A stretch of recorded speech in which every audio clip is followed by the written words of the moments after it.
At this time, I would like to ask our first student speaker, Senior Paul Kanak, to come forward and address the class.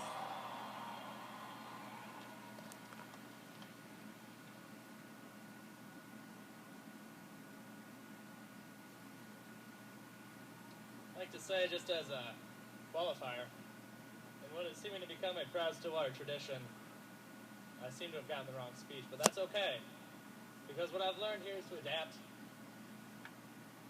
So, my name is Paul Kanak. Class of 2012, family and loved ones, teachers and staff. It is my personal honor to stand before you and speak on behalf of my fellow classmates. Even if I live to be 150 years old, I will never forget my first day at a Stillwater Public School. It was the first day of 7th grade, and I didn't know anyone.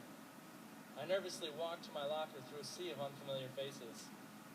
As I stood before my locker, opening it for the first time, two tall and athletic 9th grade girls got into something of an altercation behind me.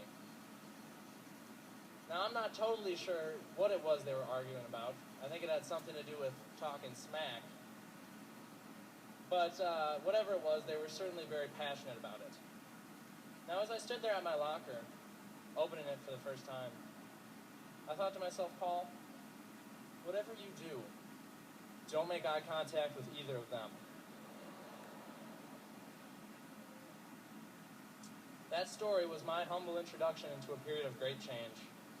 Now, my teachers have taught me about mathematics and history and Spanish and anatomy, but my education has gone beyond those classroom lessons. To help you understand what I mean, I have compiled a list of 4 of the most valuable things I've learned during my time at the Stillwater School District. Things I've learned in public school. Number 1.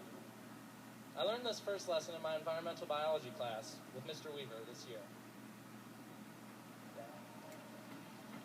Now, those who are in the class with me, or who have taken it in previous years, will remember that one of the many highlights of the class is Grizzly Week, during which we watched the film Grizzly Man, the tale of a man named Timothy Treadwell.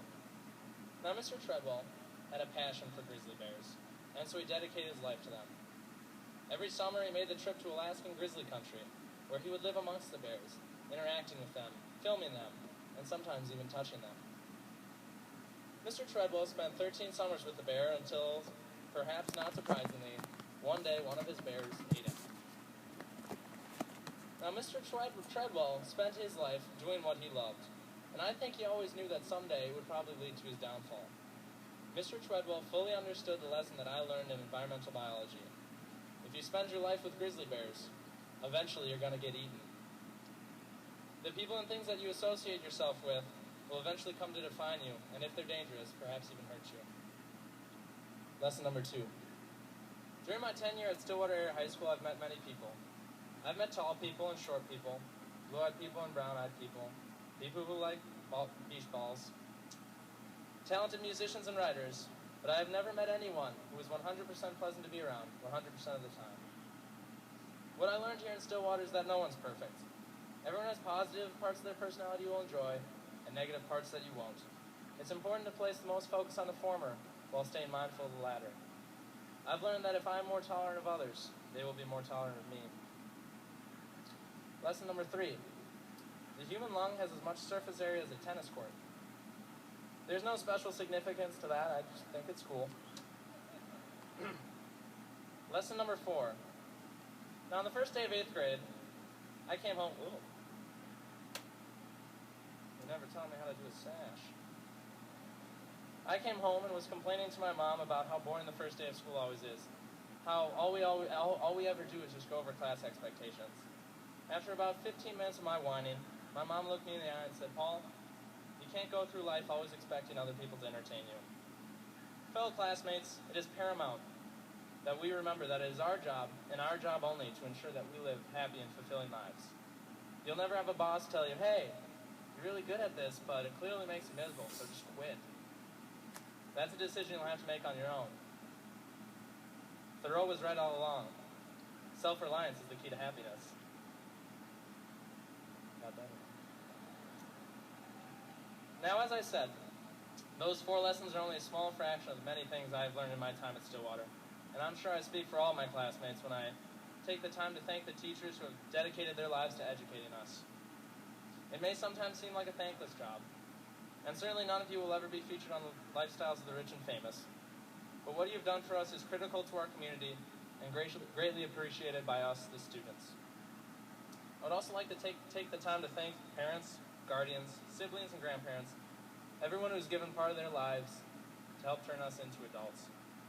Every time he got up early and drove us to practice or recital, every time he gave us a shoulder to cry on, that was helping us to grow up. And not only are we graduating today from high school, but we are graduating from our total dependence on you. We will still need your money though. But aside from that, now to my fellow classmates, before we move on to our futures, be it at Institute of Higher Learning, joining the workforce, or defending our country in the military, I would just like to take the time to say the last 6 years I've spent with the class of 2012 have been phenomenal. 2012. You're all wonderful, talented people, and I hope that you will all succeed. And more than that, I hope that you'll spend your life pursuing whatever makes you happy. I'll never forget the good times we have had, the lessons we have learned together, or the memories we've made. We will always share a special link, and time or distance cannot sever that link. Now I'd like to end my speech with a quote from a Minnesota native. A young man, well, he's not young anymore, but he was young once.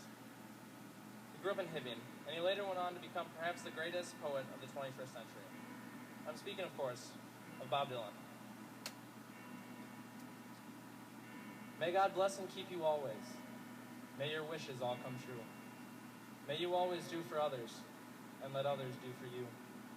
May you build a ladder to the stars, and climb on every rung. May you stay forever young. May your hands always be busy. May your feet always be swift. May you have a strong foundation when the winds of changes shift. May your heart always be joyful, and may your song always be sung. And may you stay forever young. Thank you.